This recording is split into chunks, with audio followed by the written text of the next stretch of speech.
नमस्कार साथियों, स्वागत है आप सभी का हरियाली टीवी पर। मैं हूं हर्षित अवस्थी। आज हम लोग बात करेंगे आलू में पहले स्प्रे के बारे में। आलू में पहला स्प्रे हमारे लिए बहुत ही ज़्यादा महत्वपूर्ण है। इस वीडियो में हम लोग मुख्यतः 4 बिंदुओं पर बात करेंगे। सबसे पहला बिंदु होगा हमारा आलू के पहले स्प्रे में कौन सा फंगीसाइड डालें। दूसरा बिंदु होगा हमारा कीटनाशक के विषय में, हमें कौन सा कीटनाशक का प्रयोग करना चाहिए। तीसरा हमारा बिंदु है बहुत ही ज़्यादा इम्पॉर्टेंट है कि आलू के पहले स्प्रे में हमें कौन से टॉनिक का इस्तेमाल करना चाहिए। और चौथा और अंतिम बिंदु कि हमें आलू की खेती के पहले स्प्रे में कौन से NPK का इस्तेमाल करना चाहिए, 19-19-19 या 0-52-34 का। आइए इस वीडियो को शुरू करते हैं और समझते हैं। सबसे पहले हम लोग बात करेंगे फंगीसाइड के बारे में। फंगीसाइड आप लोग जानते होंगे, यानी कि कवकनाशक, यानी कि फफूंदीनाशक। फफूंदीनाशक हमारी फसलों में क्या करता है कि ये हमारी फसलों को फंगस से बचाता है। आलू में सबसे ज़्यादा लगता है झुलसा रोग। झुलसा रोग के नियंत्रण के लिए हम लोग फंगीसाइड का इस्तेमाल करते हैं। फंगीसाइड सस्ती में भी आती हैं और बहुत ज़्यादा महंगी फंगीसाइड भी आती हैं। हमें कौन से फंगीसाइड का इस्तेमाल करना चाहिए? हमें शुरुआती अवस्था में तो सस्ते फंगीसाइड का इस्तेमाल करना चाहिए, जो सस्ता हो और अच्छा हो। तो सस्ता और अच्छा हमारे लिए सबसे अच्छा रहेगा M45। जैसा कि आप सभी लोग जानते हैं कि M45 बहुत ही ज़्यादा अच्छा फंगीसाइड है। M45 बाज़ार में कई नाम से आता है, जैसे डाउ का डाइथेन के नाम से आता है, सिंजेंटा का एबिक के नाम से आता है, और UPL का यूथेन के नाम से आता है, और इंडोफिल का इंडोफिल M45 के नाम से आता है। इन सभी M45 में एक ही चीज़ होती है, मैनकोजेब। मैनकोजेब आप क्या करेंगे, पहले स्प्रे में 750 ग्राम से 1 किलोग्राम प्रति एकड़ का इस्तेमाल करेंगे। मैनकोजेब जो पाउडर आपको सबसे अच्छा लगे, जिसकी पानी में घुलनशीलता यानी कि वाटर सॉल्युबिलिटी, पानी में जो घुलनशीलता है वो ज़्यादा हो, पानी में हम लोग पाउडर डालें और आसानी से वो घुल जाए, और वो जो पाउडर है वो घुलने के बाद सतह पर ना बैठे, तो वो वाले हमें फंगीसाइड का प्रयोग करना चाहिए। वही हमारे लिए सबसे अच्छा रहेगा। और भी फंगीसाइड आते हैं, जैसे कि कंपनी है एक बायर का एंट्राकॉल के नाम से फंगीसाइड आता है, वो भी बहुत अच्छा फंगीसाइड है। उसका प्रयोग हम आधा किलोग्राम प्रति एकड़ के हिसाब से कर सकते हैं। एक बासप का भी नया प्रोडक्ट आया है जिसका नाम है पॉलीरैम। पॉलीरैम में जो फार्मूला है वो है मेटीरैम। उसका भी आप आधा किलोग्राम प्रति एकड़ के हिसाब से स्प्रे कर सकते हैं। और एक विकल्प मैं आपको और बता दे रहा हूँ, सिंजेंटा का फोलियो गोल्ड।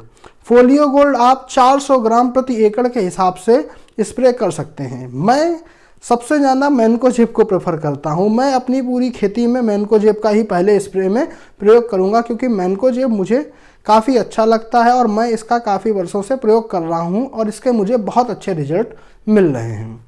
बात करते हैं कीटनाशक की, हमें कौन सा कीटनाशक प्रयोग करना चाहिए। देखिए, आलू की फसल के लिए बहुत से कीटनाशक आते हैं, लेकिन हमें इमीडा का प्रयोग करना चाहिए। इमीडा जो होता है 17.5% फॉर्म में आता है। आप चाहें तो इमीडा का इस्तेमाल कर सकते हैं। एक दूसरा कीटनाशक है, वो भी बहुत अच्छा है। अगर आपकी आलू की फसल में सुंडी की समस्या आ रही है तो आप इमामेक्टिन बेंजोएट, यानी कि जो दवा होती है सिमई टाइप की होती है, इमामेक्टिन, आप किसी दुकानदार के पास जाएंगे और कहेंगे मुझे इमामेक्टिन दे दीजिए, तो आपको आसानी से इमामेक्टिन दे देगा। आप अपनी पसंद से अच्छी कंपनी की इमामेक्टिन ले लें, और अगर आपके में सुंडी है तो उसका 100 ग्राम प्रति एकड़ के हिसाब से फंगीसाइड के साथ मिलाकर उसका स्प्रे कर सकते हैं। बात करेंगे टॉनिक की। आलू के लिए सबसे अच्छा टॉनिक कौन सा रहेगा? बहुत से कंपनी वाले हैं वो अपने अपने प्रचार में लगे हुए हैं कि हमारा ये टॉनिक ले लीजिए, हमारा ये वाला टॉनिक ज़्यादा अच्छा है, ये इस कंपनी से अच्छा है। तो मैं अपना अनुभव बता रहा हूँ। मैंने 3 टॉनिक का अभी तक प्रयोग किया हुआ है। मैंने सिंजेंटा का क्वांटिस प्रयोग किया है, बायोवीटा भी मैंने प्रयोग किया है और सगारिका भी प्रयोग किया है। मुझे सिंजेंटा के क्वांटिस के अच्छे रिजल्ट मिले हैं, बायोवीटा का भी अच्छा रिजल्ट है और सगारिका का भी बहुत अच्छा रिजल्ट हमको मिला है। तो आप ये 3 टॉनिक हैं, क्वांटिस, बायोवीटा और सगारिका। क्वांटिस अगर आप प्रयोग करना चाहते हैं तो 400 ग्राम प्रति एकड़ की दर से आप प्रयोग करें। बायोवीटा अगर आप डालना चाहते हैं तो 250 ml प्रति एकड़ के हिसाब से आप इस्तेमाल करें। और सागरिका अगर आप डालना चाहते हैं तब भी आप 250 ग्राम प्रति एकड़ के इधर से इस्तेमाल कर सकते हैं। बायोवीटा और सागरिका में एक ही चीज़ है, बस एक विदेशी कंपनी है और एक भारतीय इफ़को कंपनी है, बस इतना अंतर है। ये तो मैंने आपको बता दिया फंगीसाइड के बारे में, कीटनाशक के बारे में और टॉनिक के बारे में। लास्ट में हम लोग बात करेंगे एनपीके के बारे में। हमें कौन सा एनपीके प्रयोग करना चाहिए। देखिए, अगर आपकी फसल में पीलापन है, ज़्यादा पीलापन है, तो आप क्या कर सकते हैं, तो 19-19-19 एनपीके का प्रयोग कर सकते हैं। लेकिन ज़रूरी नहीं है कि आप 19-19-19 का प्रयोग करें ही। अगर आपको ज़रूरत लग रही है तब आप 19-19 का स्प्रे करिए, अगर आपको ज़रूरत नहीं लग रही है तो आप इसका स्प्रे ना करिए।